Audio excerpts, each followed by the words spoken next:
તો મિત્રો ઘણા ઉમેદવાર મિત્રો સીસીની આન્સર કીની અને ફોરેસ્ટની આન્સર કીની રાહ જોઈ રહ્યા છે. તે ઉમેદવાર માટે એક સારી ખુશખબર છે.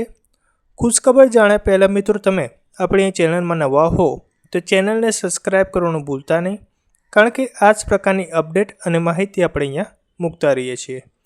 તો મિત્રો દીપકભાઈ રાજાણી સાહેબે સીસીની આન્સર કી અને ફોરેસ્ટની આન્સર કીને લઈને એક ટ્વીટ કરી છે, એ આપણે અહીંયા જોઈશું.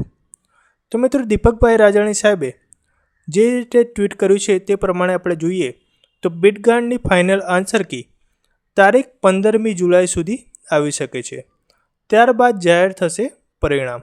અને સીસીઈની વાત કરીએ તો સીસીઈની ફાઇનલ આન્સર કી 17મી જુલાઈ બાદ આવશે. એટલે કે ફોરેસ્ટની આન્સર કી 15મી જુલાઈ આવશે અને સીસીઈની આન્સર કી 17મી જુલાઈ સુધી આવી જશે.